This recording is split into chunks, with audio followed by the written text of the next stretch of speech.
Hello friends, welcome to with Mahi Moupiyali. আজকে চলে এসেছি তোমাদের সঙ্গে আরো একটা বিশেষ বিষয় শেয়ার করে নেব বলে। দেখো, আমরা অনেক সময় মনে করি যে আমরা বোধহয় আমাদের আশেপাশে যারা রয়েছে এবং যাদের আমরা ভীষণ নিজের মনে করি, আপন মনে করি, তাদের বোধহয় খুব ভালো করে চিনি। অ্যাকচুয়ালি কি আমরা তাদেরকে ততটা ভালো করে চিনি? কয়েকটা এক্সাম্পল দিই, তাহলেই বুঝতে পারবে যে আমরা যাদের বলি আমরা যাদের খুব ভালো করে চিনি, তাদের আমরা ঠিক ততটা ভালো করে চিনি নাকি চিনি না। তোমরা হয়তো নিশ্চয়ই দেখেছো কিছু মানুষ যারা অকারণে কোনো কারণ ছাড়াই বিভিন্ন কথায় হাসে, এমনকি যে কথায় হাসি পাবার নয় সেই কথাতেও হাসে। দেখো, হিউম্যান সাইকোলজি ওয়াইজ সেই মানুষটা ভেতর থেকে একেবারে একা, এবং সে কিন্তু ভেতর থেকে খুব হার্ট হয়েছে, এই জন্যই তাদের বিহেভিয়ার কিন্তু এরকম। এরপর দেখবে এমন কিছু মানুষ আছে, হঠাৎ করে তাদের খাবার যে বিষয়টা সেটা অন্যরকম হয়ে যাচ্ছে রেগুলার ডেজ এর থেকে।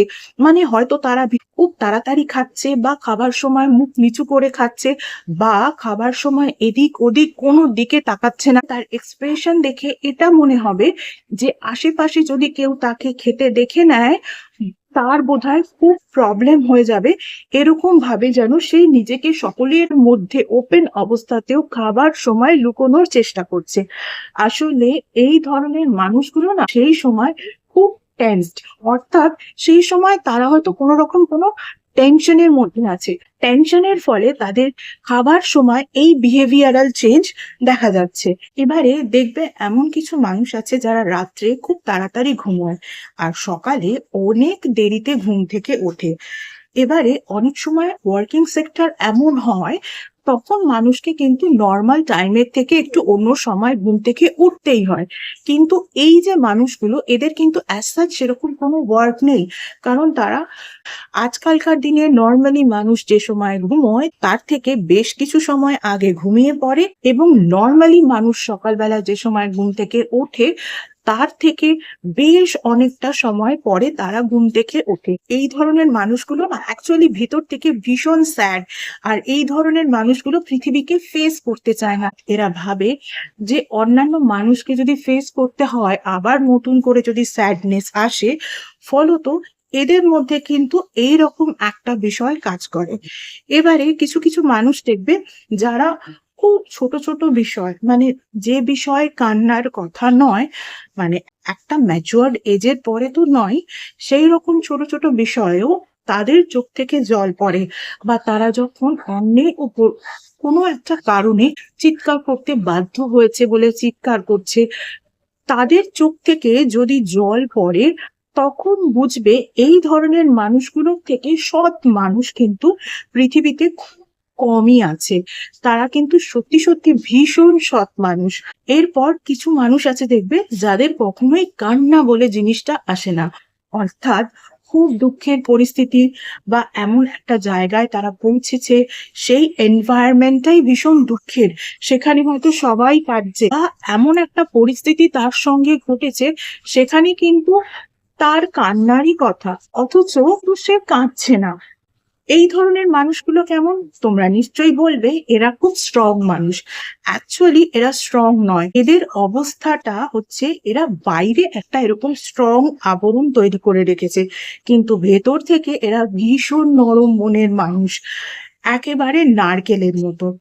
কারণ কোনো মানুষ যদি স্ট্রং হয়, বা কোনো মানুষ যদি উইকও হয়, সে নর্মাল মানুষের পর্যায়ে পড়ে, আর নর্মাল মানুষের কিন্তু নর্মাল পরিস্থিতি অনুযায়ী বিহেভিয়ার হবে, এটাই স্বাভাবিক। তারা নর্মাল হাসির জায়গায় হাসবে এবং দুঃখের জায়গায় কাঁদবে, এটাই স্বাভাবিক। কিন্তু সেটা যদি না হয়, সেখানেও যদি সে নিজেকে অতি স্ট্রং দেখানোর চেষ্টা করে, তখন বুঝবে এই মানুষটার থেকে নরম মানুষ আর কেউ নেই। দেখবে কখনো কখনো এমনও হয়তো তোমার সঙ্গে হয়েছে, তুমি কারোর সঙ্গে কথা বলছো, ঠিক সেই সময় সেই ব্যক্তিটি তোমার দিকে না তাকিয়ে এদিক ওদিক তাকিয়ে কথা বলছে। ইনফ্যাক্ট তার যে বডি মুভমেন্ট, অর্থাৎ হ্যান্ড মুভমেন্ট, সেটাও কিন্তু তোমার দিকে না হয়ে এদিক ওদিক হচ্ছে। তখন তোমাকে বুঝতে হবে সেই মুহূর্তে সেই মানুষটা তোমার কথা শোনার মুডে নেই। ফলে সেই সময় কিন্তু তোমাকে কথা থামিয়ে দিতে হবে, কারণ তখন কিন্তু সে তোমার কথাগুলো শুনছে না। আর যদি শুনেও থাকে, সেটা কিন্তু পরবর্তী জাস্ট 3-4 মিনিট পরে যদি তুমি তাকে জিজ্ঞাসা করো, সে কিন্তু সেই কথাটাকে ভুলে যাবে। মানে সেরকম মনোযোগ দিয়ে শুনছে না, কারণ সেই মুহূর্তে কিন্তু সে তোমার থেকে একটু হলেও ডিস্টেন্স মেনটেন করতে চাইছে, বা তোমার কথাগুলো সে সেই মুহূর্তে শুনতে চাইছে না। সেই সময় তোমার উচিত কথা না বলে কথাকে সেই মুহূর্তেই থামিয়ে দেওয়া। তাতে কি হবে, তোমার সামনে যে পার্সন রয়েছে তাকেও তুমি ভ্যালিউ দিলে, তুমি নিজেকেও ভ্যালিউ দিলে, এবং নিজের যে ওয়ার্ড সেই ওয়ার্ডস গুলোকেও ভ্যালিউ দিলে। এবারে এমন কিছু মানুষ দেখবে যারা তোমার সঙ্গে কথা বলতে বলতে, হাঁটছে, চলছে, বা কোথাও বসেও যদি কথা বলে, একটা কথা বলছে, বলতে বলতেই সেই কথাটা নিয়ে যখন তুমি কিছু বলছো, সেই কথাটা শেষ হোক বা না হোক, তার মধ্যেই কিন্তু সে একটা অন্য কথা নিয়ে চলে আসছে, বা সে তখনই তোমার আশেপাশে কোনো একটা জিনিস দেখে তোমার অ্যাটেনশনটা সেই দিকে নিয়ে যাওয়ার চেষ্টা করছে।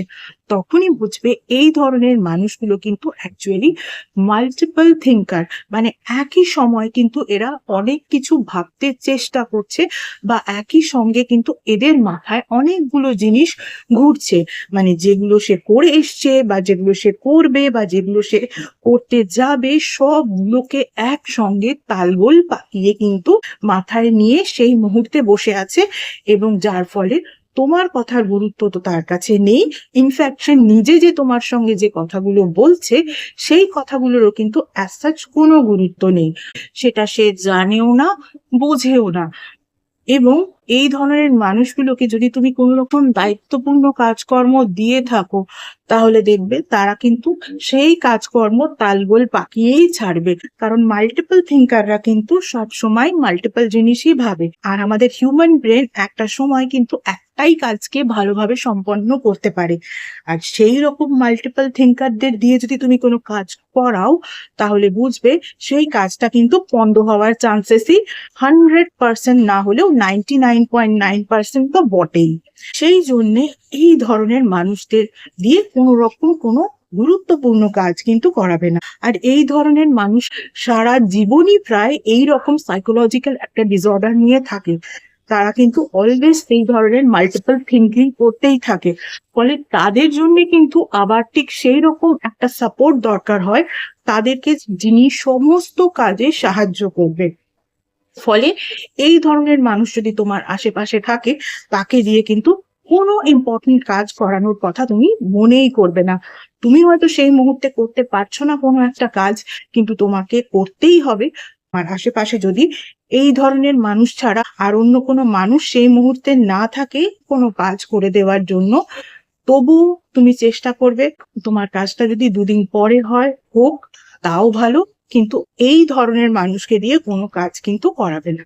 আমি তো জাস্ট এই কয়েক প্রকার মানুষের কথা বললাম। এছাড়াও কিন্তু আরো বেশ কয়েক প্রকার মানুষ আছেন, যাদের কিন্তু প্রতিদিনের বিহেভিয়ারাল ক্যারেক্টারিস্টিক্স দেখে কিন্তু বোঝা যায় তারা ঠিক কিরকম ধরনের মানুষ। আর আজ যে কয়েক প্রকার মানুষের কথা তোমাদের সঙ্গে শেয়ার করে নিলাম, একটু খেয়াল করলে দেখবে তোমরাও কিন্তু এই ধরনের মানুষ তোমাদের আশেপাশে কখনো না কখনো তো দেখেইছো। আজকের মতো এটুকুই। এছাড়া যারা যারা আমার থেকে পার্সোনাল কনসালটেশন নিতে চাও, তাদের বলবো পার্সোনাল কনসালটেশন কিন্তু একেবারেই ফ্রি কনসালটেশন নয়। পার্সোনাল কনসালটেশন কিন্তু পেইড কনসালটেশন। Regarding what?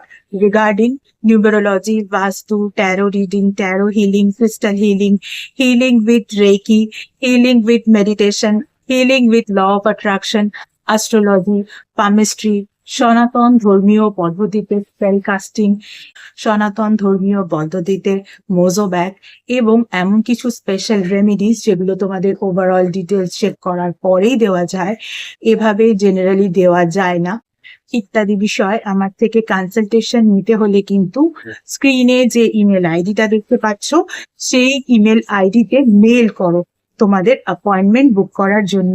তোমাদের অ্যাপয়েন্টমেন্ট একবার বুক করা হয়ে গেলে তখন কিন্তু তোমাদের টাইম স্লট প্রোভাইড করে দেওয়া হবে, কল নাম্বারও প্রোভাইড করে দেওয়া হবে। যেই টাইম স্লট ওয়াইজ সেই নাম্বারে কিন্তু তোমাদের কল করে নিতে হবে।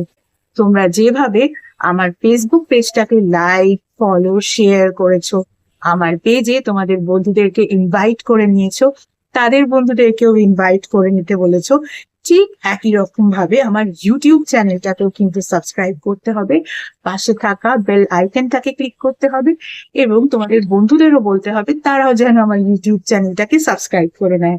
আজকের মতো এটুকুই, আবার অন্য কোনো ভিডিওতে নিশ্চয়ই তোমাদের সঙ্গে দেখা হবে। Tata, thank you so much.